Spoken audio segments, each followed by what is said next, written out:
Então vamos gravar aqui, a gente tem mais se eu não me engano, uns 35 minutos de aula, que é suficiente para a gente abordar finalizar o Centro-Oeste e dar início ao estudo da região Sudeste. Bom, é um tipo de estudo meio chato, porque a gente engloba todas as características, né, nas aulas, e aí fica meio tipo assim, passa muito rápido a ideia de estudar uma região. Embora algumas regiões, alguns de vocês podem ter mais conhecimento, porque já deve ter morado nessas regiões, então talvez não seja segredo nenhum lembrar em uma aula aí sobre a região que a gente vai abordar. Então, na aula passada, nós falamos muito sobre os aspectos físicos, conseguimos concluir os aspectos, né, relevo, clima, e entramos até na questão da colonização, do povoamento da região Centro-Oeste, que foi talvez um dos mais demorados por conta do solo ser muito pobre na região, mas hoje com a correção dessa fragilidade do solo, do cerrado, né, que é uma região, hoje ela se torna um grande celeiro agrícola. Então, a partir das últimas décadas, muita gente da região sul, principalmente, vendeu as terras aqui para poder comprar terras no Mato Grosso, em Goiás, porque aí ele consegue explorar maior aí com mais rendimento a economia agrícola. Por exemplo, o cara tem um sítio aqui, ele vende um sítio de 10 alqueires, lá ele consegue comprar uma terra muito maior, porque a terra lá ainda era barata. Hoje já encareceu devido a busca, né? Todo mundo indo para a região comprar terra, claro que a lei da oferta e da procura vai supervalorizar a terra. Então, eu vou compartilhar a tela aqui, porque a gente precisa só terminar. Eu vou compartilhar em PDF, porque ela fica um pouco mais leve do que o PowerPoint. Então, se tiver alguma se travar aí, não vai ser por conta disso, vai ser por conta do aplicativo do Zoom. É porque o PowerPoint é muito pesado. Então, quando você abre ele junto com o compartilhamento, você deixa ele cada vez mais lento e a internet já não ajuda, aí ferrou tudo. Bom, isso aqui era do começo, falando do Centro-Oeste, falando dos aspectos físicos, então isso aqui já não vale mais para essa aula. Então, nós temos aqui, deixa eu só caminhar aqui, a ocupação da região Centro-Oeste, né? Ela foi iniciada pelos bandeirantes, depois algumas obras de infraestrutura foram anexadas, né, a partir da construção da capital de Goiás, de uma ferrovia que liga a extração de minério lá do maciço do Urucum, que é na região de Corumbá, quase na divisa com a Bolívia, até uma região aqui do estado de São Paulo, né, no Bauru, que era um entroncamento de linhas férreas, que facilitava aí o escoamento desse minério. Então, ao longo dessa ferrovia foram surgindo aí várias cidades, né, menores, que hoje já são cidades medianas, tipo Dourados, uma cidade do porte de Maringá, mais ou menos, que ele surgiu a partir dessa ideia, dessa construção. E depois, logo mais, a construção de uma ferrovia, de uma rodovia que liga o norte do Brasil com a cidade recém-construída de Brasília. E aí, então, começa um grande fluxo de pessoas indo, né, de várias partes do Brasil para o Centro-Oeste. E por último, né, na década de 70, na década de 80, os imigrantes do Sul. Por isso que aí eu não falei na aula passada, por isso que quem mora no Mato Grosso do Sul, até mesmo no Mato Grosso, por ele ter uma origem sulista, principalmente de gaúchos e paranaenses, eles têm o hábito de tomar aquela bebida tereré, né, ou tererê, não sei como é que se pronuncia direito, que é a erva mate gelada. Porque é impossível um descendente de gaúcho, até mesmo o gaúcho quando chegou lá, ele querer tomar o chimarrão típico gaúcho, porque o chimarrão é muito quente. E ele já está morando agora no Centro-Oeste, numa região muito quente. Então ele não toma o chimarrão, ele continua tomando a erva, porém com uma temperatura bem mais gelada, né? E aí ele mantém o hábito de tomar a erva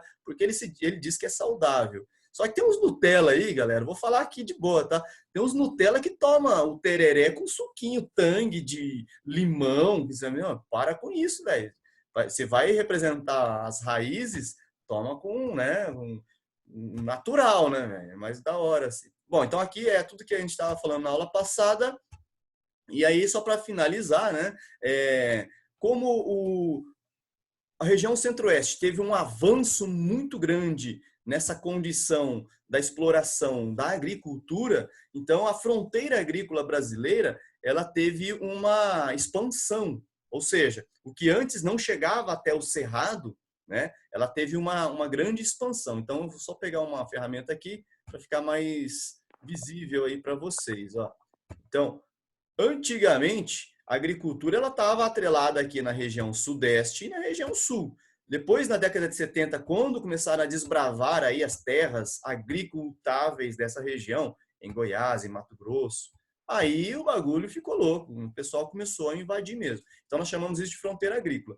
Então, é por isso que nós temos que destacar sempre a questão agrícola como uma atividade econômica muito forte no centro-oeste. Então, a economia ela é dividida, claro, em agricultura, certo? No caso, grãos, geralmente grãos para exportação. Então, aqui. Ai, barulhão. Essa foto aqui é da soja, certo? O cara está colhendo e vai exportar soja. E essa cultura aqui é a cultura do algodão. Todas são para exportação. É claro que uma parcela dessa atividade fica para o consumo, né? O abastecimento da indústria e do consumo local e nacional. Outra atividade que também está atrelada ao campo é a pecuária. Então, nós temos aqui a pecuária de corte, né, no estado de Goiás, no Mato Grosso do Sul, que são grande tipo de atividade ali. E outra, com certeza, que foi a primeira grande atividade que estava relacionado à extração do minério lá no maciço de Urucum, é o extrativismo. Entre eles, o mineral e o vegetal, que ainda hoje mantém uma grande força. Só que o vegetal, pessoal, o extrativismo vegetal ele é dividido em duas formas, mais ou menos. Eu não sei se vai ter mais fotos aqui. Deixa eu só verificar, daí eu já vou explicando pelas fotos. Bom, aqui já está falando já direto da extrativismo vegetal. No norte do Mato Grosso, nós sabemos que lá a vegetação ela é muito parecida com a vegetação amazônica. Muito não, na verdade é uma vegetação de floresta amazônica. E aí foi inserido, né, uma cultura, uma prática da seringueira, aonde é uma árvore que, se riscada, ela solta um látex que serve para a fabricação de borracha natural. Claro, ela compete hoje com a borracha sintética do petróleo, mas muitos instrumentos, principalmente hospitalares, eles são fabricados de borracha da seringueira, borracha natural. E a extração da madeira. Então, quando nós falamos em extrativismo vegetal, nós temos uma boa parte seringueira e uma outra parte a madeira mesmo, que vem madeira nobre da região amazônica, que está atrelada ao norte do Mato Grosso. Temos outras formas de extração vegetal, certo? No caso aqui, se eu não me engano, a imagem que eu tinha anterior, ela relatava desse extrativismo vegetal seria a exploração da madeira mesmo, que está falando naquela foto, certo? Agora, a extração mineral aí está relacionada ao minério de ferro e o minério de manganês. Para quem não sabe, o minério de ferro, né, ele é usado para fazer o aço, junto com o manganês. Então, a mistura desses dois, mais o carbono, dá uma liga metálica conhecida como aço. O aço não é um minério, tá? O aço é uma liga. Então, daqui sai muito manganês, em uma boa parte da concentração de ferro. Eu não posso falar que sai muito ferro, porque outras regiões do Brasil, no norte principalmente, e no sudeste, tem muita exploração de ferro, mas as reservas lá do maciço de Urucum, elas ajudam a somar aí um valor de exportação do Brasil, certo? E isso vai para o mundo, porque olha a estrada de ferro aqui, ó. Aqui é a extrativismo, a cidade de Corumbá. Então, a estrada de ferro vem até a cidade de Bauru, em São Paulo. Aqui ela se conecta com uma outra estrada de ferro e vai até o Porto de Santos. Então, foi uma logística desenvolvida lá na década de 50 para poder acelerar e baratear o preço de produção do ferro. A agricultura ela tem um incentivo muito grande desde a década de 70. Deixa eu só compartilhar o chat aqui, é complicado agora. Depois eu vejo o chat aí, se tiver alguém Morrendo aí, professor, estou morrendo, vou sair da sala, beleza. Então nós temos aqui a agricultura, ela recebeu desde a década de 70 um grande incentivo fiscal do governo, certo? Então o governo, ele vai, o governo brasileiro, no caso, ele vai identificando que uma possível área de ocupação e exploração. Então, para que os colonos, né, os novos colonos, principalmente os gaúchos e catarinenses e paranaenses, eles vão para a região. Deixa eu ver que acho que é importante esse chat. Porque eu pedi umas aulas, estou meio perdida. Rapaz, Tainara, no começo da aula eu expliquei aqui que teve um probleminha na gravação. Então, como não deu para recuperar, então é complicado só se eu gravar de novo. Mas aí eu não estou tendo tempo. Mas eu vou buscar, vasculhar aqui os arquivos desse programa Zoom aqui, ver se eu consigo chegar pelo menos a um pouco daquelas aulas que foi dada, certo? Mas o Centro-Oeste era para ter terminado há muito tempo. Eu só estou segurando por conta de muita gente ter perdido, não assistindo às aulas, certo? Então, estou fazendo uma retomada aqui, voltando no passado, certo? Então, vou voltar aqui, ó. A agricultura, então, quando é identificado uma região... Ai, mais chat, mas beleza. E aqui eu não consigo ver agora. Beleza, então tá. Quando o governo federal ele identifica que pode ser explorada agora a agricultura, claro que ele manda, né, os estados fornecerem incentivos para atrair o pessoal aí com dinheiro para investir na agricultura. E com o tempo, né, teve uma gradativa intensificação da produção. Claro que as primeiras fazendas, na década de 70 e 80, elas não eram muito produtivas, né? O Paraná sempre foi um grande celeiro agrícola, mas devido à grande extensão de área da região centro-oeste, gradativamente a produção foi aumentando. Uma, porque o terreno é maior, é grande, né? Então dá para investir mais e produzir mais. Outra, que eles vão melhorando as técnicas de produção. Hoje, boa parte da produtividade lá é feita pela agricultura intensiva, ou seja, há uma diferença de intensivo para extensivo. O que significa isso? Vou pôr no quadro aqui só para ficar mais fácil. Aí eu descompartilho essa tela. E aí só para vocês visualizarem, enquanto isso eu posso ver o chat aí, se tiver alguém morrendo de verdade. Bom, lá no Centro-Oeste, quando começou, a agricultura era extensiva. Então, quando eu falo extensiva, eu falo de extensão de terras, grandes propriedades, né? Grandes... Por assim, propriedades, não ficar muito... Grandes propriedades ou grandes extensões de terra, o que dava um grande problema com baixa produtividade. Por que baixa produtividade? Porque o investimento era muito pouco. O cara compra uma terra muito grande, isso é uma lógica, tá? É uma lógica muito... Vou fazer uma analogia para vocês entenderem aí, principalmente os meninos que estão entrando nessa vibe aí de balada, embora estamos no isolamento, né? Não dá para fazer isso, mas vocês estão começando a ficar de maior, sonhando em comprar um carro para sair, pegar as garotas, tal, beleza. Então, quando você vai nessa vibe de comprar um carro, um investimento para você se dar bem, você vai querer pensar numa barca, num carrão bem grande. Só que aí acomete o mesmo erro que os proprietários de terra que foram lá para a região. Por quê? Porque se você compra uma grande fazenda, você tem que ter muito dinheiro para manter a produtividade dessa fazenda, para investir em toda a área dela. Então, quando eu falei do carro, é o seguinte: se você tiver uma grana para comprar um carrão, você compra lá sei lá, um Jetta, carro, né, gigante. Você vai gastar com pneu mais caro, com gasolina que ele vai consumir muito mais, né, o combustível. Qualquer peça dele é muito mais cara e, teoricamente, você não vai dar conta, né, de manter isso. Então, se um dia você tiver uma grana, compra um carrinho menor, um carro hatch, um carro milzinho, que as peças são mais baratas, e você consegue manter ele sempre bonitão, esportivo, tal, e sair todo dia. O que adianta você ter um carrão muito grande e não conseguir sair na balada, certo? Estou falando isso no colégio adventista, não estou incentivando ninguém a sair na balada, certo? A produção extensiva foi assim, muito investimento em terra, depois tinha baixo investimento para produzir, em máquinas, por exemplo. Hoje não. Hoje os caras lá no Mato Grosso e em Goiás, principalmente, eles praticam a agricultura intensiva. que significa você intensivar a sua área, independente se ela é grande ou pequena. Então, eles preferem propriedades menores, certo?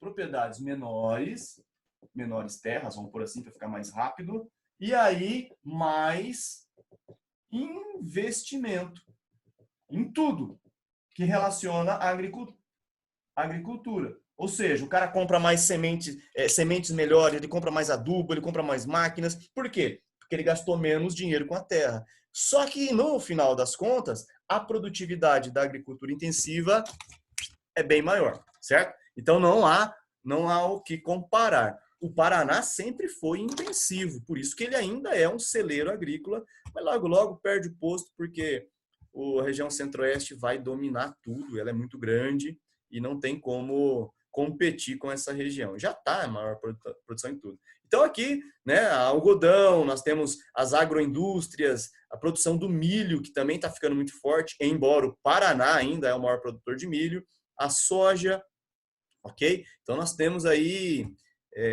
uma boa parte dependendo da agricultura ainda, a região centro-oeste. Isso aqui é uma foto mais ou menos do que foi explorado até o ano 2016. Então nós temos aqui, no ano 2000, ó, que já tinha sido explorado, né? O que é amarelo aqui é a área agrícola, o que é em meio que laranja aqui é pastagens, certo?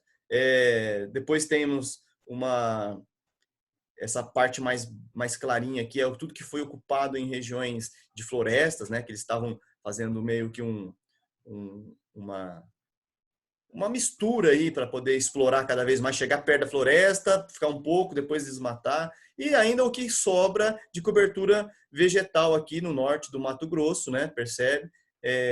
Começou a diminuir aqui em 2016. Mas essa imagem aqui não é muito interessante para nós, não estamos falando de ecologia aqui agora.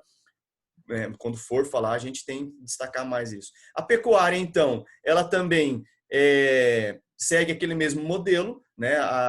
Ainda a pecuária, devido à grande extensão de terra que tem no centro-oeste, a pecuária ainda usa o sistema extensivo, na qual ele pode ser bem similar àquilo que eu expliquei no quadro.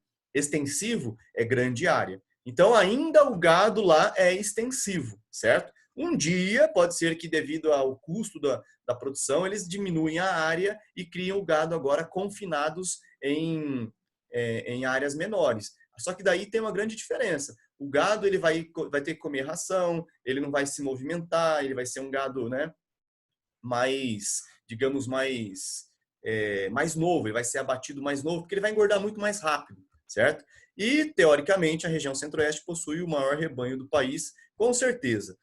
Boa parte do rebanho está localizado no Mato Grosso do Sul. Mato Grosso do Sul é um grande produtor de carne e também ele está investindo muito em produção de rebanho bovino, só que leiteiro. Então, nós temos aqui só um infográfico, né, falando da produtividade, né, onde a importância dessa pecuária, né, para o Mato Grosso do Sul é muito evidente. Os caras, 21 milhões, né, o quarto maior rebanho do Brasil, no Mato Grosso do Sul. Isso em 2014, né? Isso foi antes daquela crise que teve lá da carne, da produção lá de carne, falar do carne papelão, deve ter dado uma diminuída. Isso também é sinal de que boa parte do Brasil foi substituindo, né? No sul, por exemplo, também poderia ter uma grande concentração de rebanho, ele também vai diminuindo um pouco. Por isso que algumas regiões novas vai tomando maior espaço aí. Goiás também é um grande produtor. Então nós temos aqui, ó, a imagem. Esse gado aqui, para quem não sabe, ele é um gado de raça indiana. Então o Brasil, nós sabemos que na América não existia o bovino, tá? Então os caras trazem o gado para cá para poder explorar, vender carne. Esse gado aqui, ele é de origem indiana, ele é um gado chamado Nelore, não sei se vocês já ouviram falar disso. O Nelore, ele é característico por possuir esse cupim aqui, ó. O macho, tá? O touro, ele tem uma grande parte na costa, parece uma corcunda aqui. Eu não sei se é porque ele é muito alto e aí para pastar ele tem que baixar muito a cabeça, o tronco aqui, né? E aí ele vai formando esse músculo, porque o gado Nelore é muito alto. E por que ele é indiano? Porque o Brasil, aí tem uma característica muito interessante para vocês nunca confundirem. O Brasil, ele fica posicionado numa região geográfica de clima tropical. Quase todo o Brasil, com exceção ao Rio Grande do Sul, Santa Catarina e parte do Paraná. Então, a incidência de sol na região centro-oeste é muito forte. Tem muito sol batendo ali. E aí, se você traz um gado de origem europeia, que é um gado mais baixo, porém mais gordo, né, mais troncudo, você põe em risco a espécie, porque o gado de origem europeia ele não tem a adaptação a receber muito sol. Então, os pecuaristas mais inteligentes, né, da década de 70, eles foram para a Índia, adquiriram lá matrizes, né? Quando eu falo matrizes, vacas e touros desta raça Nelore, que é a mais adaptada ao excesso de sol. Eu não sei nem se é por isso que ele é branco, né? Para poder refletir o sol e não sofrer tanto. E aí eles trouxeram as matrizes para o Brasil e inseriram em Minas Gerais, aqui no Sul e até mesmo no Centro-Oeste. E foi a espécie que mais se adaptou. Então, nós temos essa raça Nelore como a grande parte da produção de carne no Brasil, certo? Só que tem um problema. A raça Nelore é péssima para fazer produção de leite. Se você dá uma olhada aqui, ó, não é brincadeira não, tá? Se você der uma olhadinha aqui, ó, aqui nós chamamos de ubre, né? O ubre da vaca. É como se fosse a teta da vaca, certo? E a espécie Nelore, ela é muito...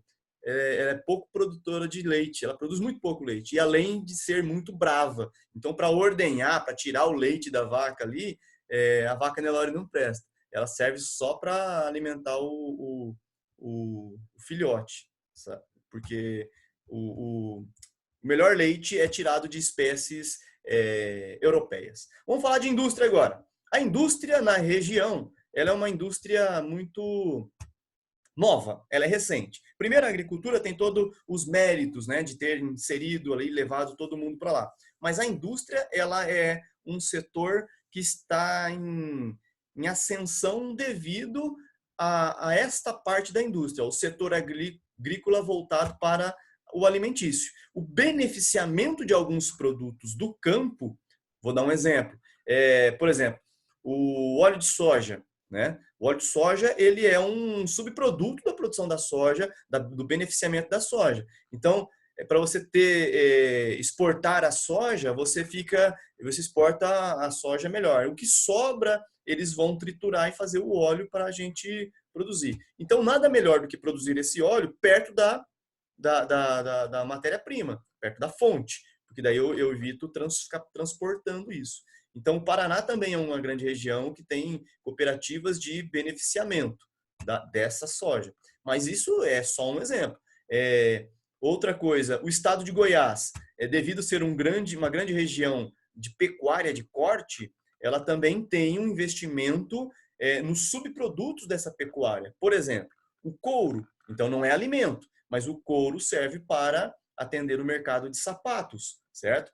Então, a fabricação de calçados na região de Goiás, se não me engano, Goiás é um dos polos da fabricação de calçado masculino, se não me engano, no Brasil. Lá onde fabrica boa parte dos sapatos aí que os tios, vocês não usam sapato de couro, né? Mas os adultos, né? Eles precisam usar por conta do trabalho, da necessidade.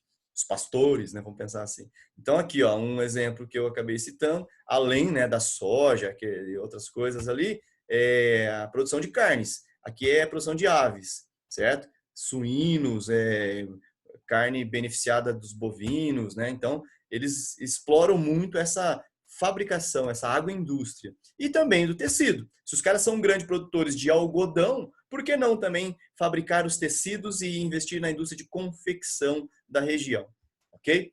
Então, a indústria ela é muito voltada para isso. O problema do Centro-Oeste na questão de indústria é a posição geográfica. Então, esse mapa aqui talvez dá uma noção do que eu estou falando. Quando eu falo em posição geográfica, o Centro-Oeste está no meio do Brasil, certo? Por ele estar no meio do Brasil, então eu tenho região sul, né? Vindo para cá, região sudeste vindo para cá, região nordeste aqui, ó, vindo para cá, e a região norte, certo? Então, o distanciamento, né, da região centro-oeste, ela talvez se torna, em média, a região mais mal posicionada. Mesmo estando no centro, eu estou querendo dizer mal posicionada no questão de exportar as suas produções, certo? Por estar aqui no meio, a distância do centro-oeste para os estados do sul, com exceção ao Paraná, claro, mas vamos supor, um produto que sai aqui de Goiás, para ele chegar até lá embaixo, em Santa Catarina, ele vai percorrer mais de 1.000 quilômetros. E isso é um fator negativo para vender os produtos, certo? Então, a indústria do Centro-Oeste, ela se especializou, já que está mais afastado dos grandes centros, se especializou em atender a própria região Centro-Oeste, com exceção de alguns produtos, como é o caso do calçado que eu falei. Goiás produz muito calçado, então ela exporta boa parte do Brasil. Por quê? Porque o calçado ele tem um alto valor agregado, certo? É um produto que, se você for analisar, ele chega a ter mais de, em algumas situações, saindo da fábrica e vendido no comércio, ele pode ser vendido a 400% do valor, né, de lucro, de margem de lucro, que as pessoas nem reclamam. Então, se você paga lá R$ 200 num sapato masculino ou num sapato feminino, você pode ter certeza que lá na fábrica ele custou bem menos que isso, custou uns R$ 50 ou até menos, certo? Então, compensa exportar essa produção para as demais regiões brasileiras, né? Ou exportar é um termo que eu estou usando só para, né, ficar mais fácil de entender, né? Claro que exportar seria para outro país. Mas alguns produtos, eles são consumidos aqui mesmo nessa região. E também eles têm um problema de que o que eles não conseguem fabricar aqui no meio, certo? O que eles não dão conta de fabricar, como eletrônicos e, né, outras coisas, outras tecnologias, maquinários, eles têm que comprar de várias regiões, principalmente do Sudeste. E isso acaba encarecendo um pouco devido ao distanciamento, certo? Ó, por exemplo, São Paulo, deixa eu pegar uma flecha aqui, ó. São Paulo, a capital de São Paulo deve estar posicionada aqui. Se eu tiver que mandar algo para Cuiabá, que vai estar mais ou menos aqui, ó, olha a distância que é isso, é muito longe. Londrina está aqui, para Cuiabá são 1.400 quilômetros. Então, é um custo excessivo. Bom, pessoal, deixa eu só apagar essas coisas aqui. Nós temos aí mais alguns minutos de aula. A aula começou 8h40, ela vai até 8 horas, vai até 8h40, porque o nosso sistema aqui do Zoom, ele não é pago, ele é gratuito, ele só libera 40 minutos para cada pessoa que abre o sistema, certo? Então, eu gostaria que vocês... nós temos, está marcando aqui 7 minutos, nós temos. Eu gostaria de começar já a região Sudeste, para a gente não perder tempo. Então, se conseguir salvar esse vídeo aqui, porque às vezes dá um pau aqui e perde tudo, eu vou editar em 2 vídeos, tá? Então, eu termino de falar do Centro-Oeste e a partir de agora a gente começa a falar do Sudeste. Tudo bem? Então, Sudeste é outra região, é uma área, né, importante também, porém, ela está vinculada... Essa foto não está aqui agora. Está vinculada a uma região mais... características totalmente diferentes. Então, região Sudeste, para quem não conhece, né, é região de São Paulo, Minas Gerais, Rio de Janeiro e o Espírito Santo. Eu vou só deixar só a minha imagem aqui, porque daí fica mais fácil para a gente enxergar os slides. Então tá.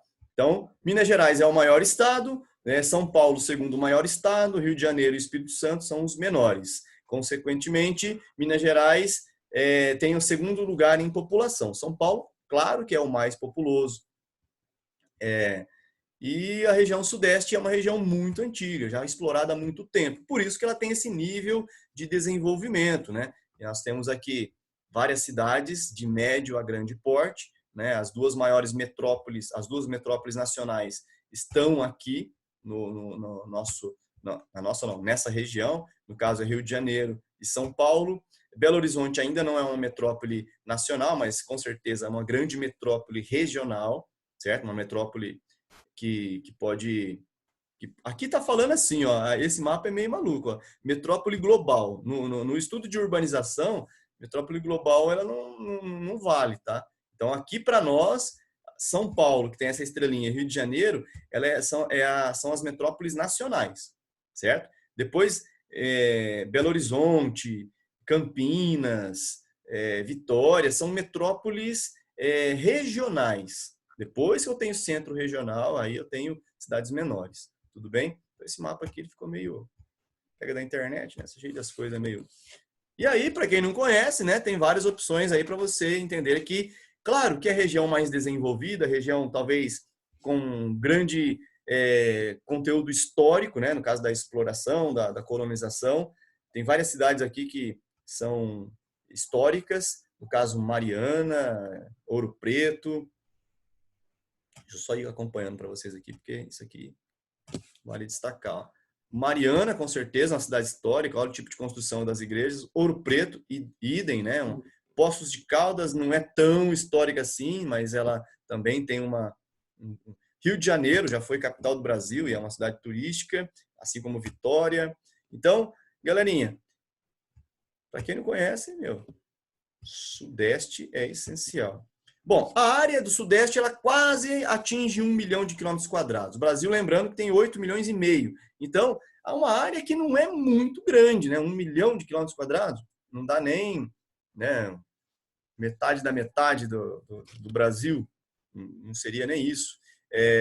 Então, esses 4 estados, todo mundo careca de saber. Vamos falar um pouquinho do clima, já que a gente está falando dos aspectos físicos primeiro. A gente vai terminar esses aspectos físicos e aí a gente bora para falar da economia.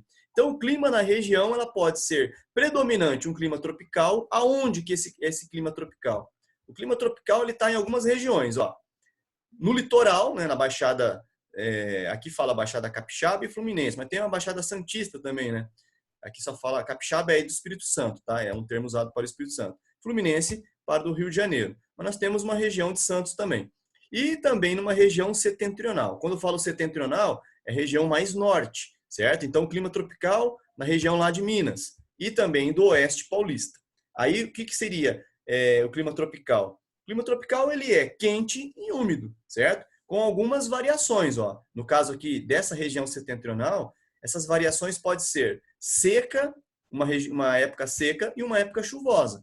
Por exemplo, nós estamos chegando numa época seca, que é o inverno. Para eles é a mesma coisa. Mas também na região sudeste pode ter uma grande incidência do clima tropical de altitude. Qual que é a diferença do tropical típico e o tropical de altitude? O tropical de altitude ele recebe a influência da altitude. Fácil, né? Essa altitude é por conta da altura das serras, né? Onde deixa as temperaturas mais frias. Ó. As temperaturas caem durante uma época do ano e o frio lá é frio mesmo, certo? Não vou falar que neva, mas é frio para você ir passar frio e tomar chocolate quente, principalmente nas cidades de Campos de Jordão e na cidade de Ouro Preto. Eu já fui para Ouro Preto e quando eu fui pela faculdade eu só levei uma blusa na época da festa junina, que é inverno. Quase que eu morri lá por conta desse tipo tropical de altitude. Então aqui nós temos algumas divisões. Tem mais um pouquinho de clima lá, tá? Ixi, ficou meio... Deixa eu puxar aqui. Não vai dar. Então aqui ó, está disposto o clima tropical. Opa, peraí. Aí. Clima tropical de altitude, ó, que nós estávamos falando, essa região aqui por conta das serras. Então tudo que está em amarelo aqui. Depois nós temos o tropical úmido, que é essa faixa aqui litorânea, ó, certo? Aqui é a região de Santos. E o tropical típico, que nós podemos falar que é essa parte em verde aqui, que é onde tem uma época que é mais seca e uma época que é mais chuvosa. Mas também existem outros tipos de clima. Por exemplo, essa região aqui é região de clima semiárido, muito parecido com o Nordeste, certo? Porque aqui faz divisa com a Bahia, ok? Essa outra classificação é para a definição mais específica do Köppen, que é um climatólogo que fez uma divisão bem mais precisa. Vocês conseguem entender que há uma minuciosidade aí no estudo dele, onde deixou bem mais esmiuçado essa questão climática, mas não vamos perder muito tempo com isso. Ixi, está faltando só um minuto, galerinha. E aí, só para a gente terminar aqui, ó, o clima subtropical, ele pode ser encontrado mais próximo da região como o Paraná. E o semiárido, eu já falei, está lá em cima. Bom, pessoal, eu vou descompartilhar aqui, vou ficar por aqui, vou só ler esse chat que falou qual é a apostila que o senhor solicitou na cidade do Eclés. É a apostila 2, né? Apostila 2, né? Que tá falando disso aí já. Acho que tem lá o número lá. Bom, galerinha, vai acabar o tempo. Eu vou despedir antes que caia na cara de vocês. Então, valeu pela presença, todo mundo aí. Boa parte da galera participando. Um abraço. E quarta-feira eu deixo mais um material do Eclés lá, junto com o gabarito das atividades. Beleza? Quem quiser abrir o microfone, fala um tchau enquanto dá tempo. Falou? Fui! Ninguém abriu. Vocês estão roucos, estão com um mau hálito ainda. Mas beleza, galerinha. Tchau.